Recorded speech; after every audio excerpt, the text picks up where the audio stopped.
जी आपको फॉलो करके चलनी है।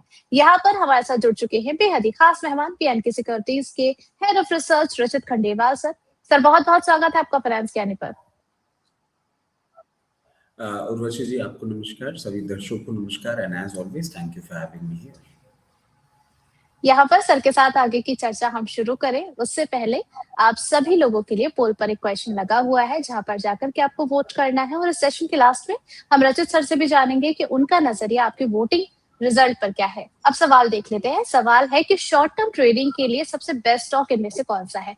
बीईएल, टाटा स्टील, जेके सीमेंट या फिर वीबीएल?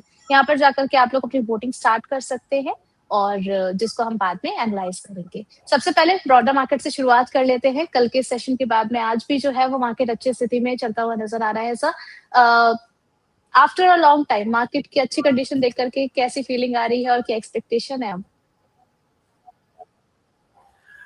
देखिए उर्वशी जी होता क्या है कि हमने मंडे को देखा एक्सपायरी -1 मूव और ट्यूसडे के दिन हमने एक्सपायरी मूव्स देखे थे। जिस तरीके से पूरी ये सिचुएशन बनती है क्लियर केस हम बार-बार एक ही बात बोलते हैं कि जब आप ऐसे एक प्रॉब्लम में हो तो इट इज़ ऑलवेज गुड कि हायर लेवल पे you should take an exit opportunity और यही कुछ वो हायर लेवल्स होते हैं जहाँ पे हमें एग्जिट अपॉर्चुनिटी लेनी चाहिए। इसके पीछे का मैं आपको एक और कारण बताऊं कि प्रैक्टिकली नथिंग हैज चेंज्ड। अगर हम बोलें कि क्या बदला है, बदला कुछ नहीं है। प्रॉब्लम्स क्या बढ़ी हैं? बिल्कुल प्रॉब्लम्स बढ़ी हैं और अगर प्रॉब्लम्स की बढ़ने की हम बात करें तो मलेशिया जिस तरीके से वॉकआउट कर चुका है ट्रेड डील से, ये और भी कंट्रीज को कहीं ना कहीं ट्रेड डील से वॉकआउट करने के लिए एक क्लियर केस स्पेस देते हैं और अगर ऐसा होता है तो ट्रम्प साहब बीइंग ट्रम्प साहब कुछ वो भी एक्शन लेंगे। उसके साथ साथ आप देखें कि जो यूएस में आपने जो केनेथ का एक रेजिग्नेशन देख लिया, वो भी जी। एक बहुत बड़ा ब्लो है कि कहीं ना कहीं यूएस के इनसाइड में भी प्रॉब्लम हो रही है और ईरान के जो चीफ ऑफ डिफेंस थे उनकी भी डेथ हो गई। तो why I am trying to tell all these things कि कुछ ऐसा पॉजिटिव हुआ नहीं है। जिस तरीके से मार्केट्स चाहे यूएस मार्केट हो चाहे इंडियन मार्केट हो ये एक रिएक्शन दे रहे हैं। यूजुअली आप इसको ऐसे भी ले सकते हैं कि एक शॉर्ट कवरिंग मूव था जो कि एक्सपायरी के टाइम में आपको देखने को मिला, फिजल आउट होता हुआ आपको देखने को मिल सकता है। अगर टेक्निकल लेवल्स पे हम बात करें तो जब तक 23,800 के ऊपर हम क्लोज करके डिसाइसिवली बंद नहीं हो जाते, मेजर ट्रेंड अभी डाउनवर्ड ही रहेगा और प्रैक्टिकली इन लेवल्स पे आपको प्रॉफिट बुक करके और एग्जिट अपॉर्चुनिटी ढूंढनी चाहिए।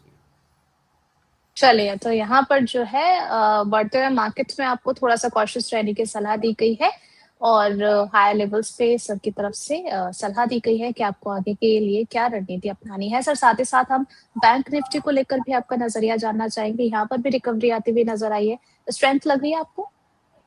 देखिए बैंक निफ्टी जिस तरीके से पोजीशन्ड है, बैंक निफ्टी के लिए भी एक लेवल बहुत इंपॉर्टेंट है जो कि निकल के आता है 54,800। आपने देखा कल इसके ऊपर क्लोजिंग करने में बैंक निफ्टी सक्षम रह गई थी बट अभी आप देखें फर्स्ट हाफ में ही वापस से सेलिंग प्रेशर आ रहा है। इन लेवल्स के ऊपर सस्टेन करने के बाद एक 2000 पॉइंट का अपसाइड कहीं ना कहीं 56,600 56,800 लेवल्स तक जाने का दमखम जरूर रखता है बट अभी it will be too early to say क्योंकि आज का ट्रेडिंग सेशन एक डिसाइसिव ट्रेडिंग सेशन हो सकता है निफ्टी और बैंक निफ्टी दोनों के लिए। ओके, यहाँ पर सर हम थोड़ा-सा आपसे ये भी समझना चाहेंगे कि पीएसयू को लेकर के आपका क्या नज़रिया है? स्पेसिफिकली अगर हम कुछ स्टॉक्स को लेकर के अपने वॉच लिस्ट में ऐड करना चाहें, तो क्या कुछ पॉजिटिव लग रहा है आपको? देखिए पीएसयू स्पेस अच्छा लग रहा है मगर मेन प्रॉब्लम एक ही आ रही है अभी कि ओवरऑल पूरी पिक्चर क्लियर नहीं हो रही है। आप देखें गवर्नमेंट भी जी। अपनी तरफ से बहुत सारी कोशिशों में लगी हुई है और जब जियोपॉलिटिकल टेंशन आपको इतना ज़्यादा बढ़ता हुआ दिख रहा हो तो इन हायर लेवल्स पे तो डेफिनेटली कहीं भी पोजीशन बहुत ज़्यादा एडवाइजेबल नहीं होती है।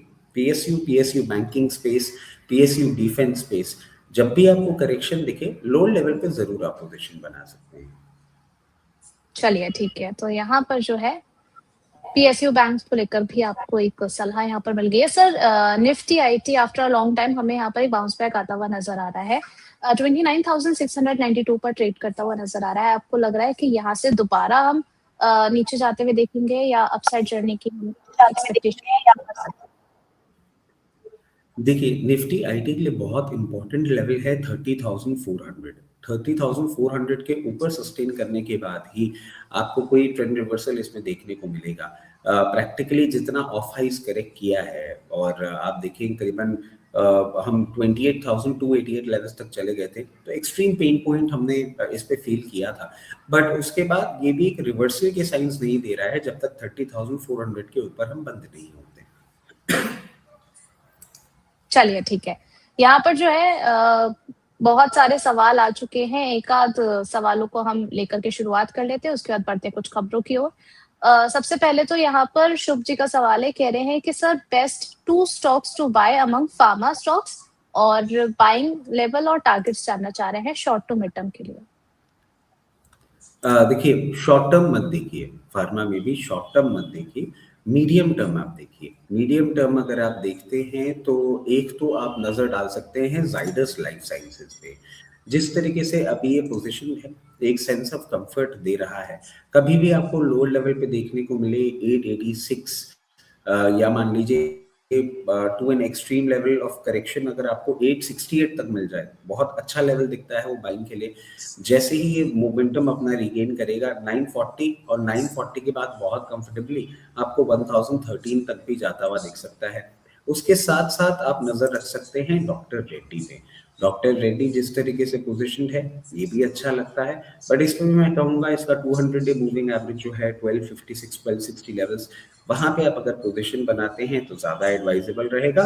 और जैसे ही ये मोमेंटम अपना स्टार्ट करेगा आपको बहुत कंफर्टेबली 1340 तक के लेवल्स मीडियम टर्म में दिखा सकता है। चलिए ठीक है, तो यहाँ पर आपके पास 2 सजेशन आपको दिए गए हैं। एक में थोड़ा सा अगर आप मिड टर्म से ज्यादा अपने टाइम को स्ट्रेच करके चल सकते हैं तो वो एक ऑप्शन है, और शॉर्ट टू मिड टर्म के लिए आपको डॉक्टर रेड्डीज रिकमेंड यहाँ पर किया गया है एक्सपर्ट की तरफ से। तो ये दोनों ही स्टॉक्स हैं, आप अपने एडवाइजर की रिकमेंडेशन के अकॉर्डिंग ही इसको कंसिडर करके चल सकते हैं। आगे बढ़ लेते हैं। विनीता गुप्ता जी का सवाल है, कह रही हैं कि where should I partial exit in JWL and Cochin shipyard. Okay, देखिए अच्छा मूवमेंट इसने दिखाया है, और अगर आप पार्शियल एग्जिट देख रहे हैं तो मैं आपको सजेस्ट करूंगा आपको कहीं भी ये एक बार मिल जाए 296 298 लेवल। पहले मैं JWL की बात कर रहा हूँ आपसे। 296 लेवल्स तक मैं समझता हूँ एक बार आप चाहें तो पार्शियल एग्जिट कर सकते हैं। इसके साथ साथ कोचीन शिपयार्ड भी हम देख लेते हैं। कोचीन शिपयार्ड जिस तरीके से पोजीशन है, आपको हायर लेवल पे कहीं भी अगर ये 1534 लेवल्स तक मिले तो चाहें तो आप एक बार एग्जिट कर सकते हैं। चलिए ठीक है, तो यहाँ पर जो है JWL और कोचिन शिपयार्ड के बारे में आपको सलाह दे दी गई है Vinita ji. I hope it will help you. अब कुछ खबरों की ओर बढ़ लेते हैं। सबसे पहले बात कर लेते हैं वरुण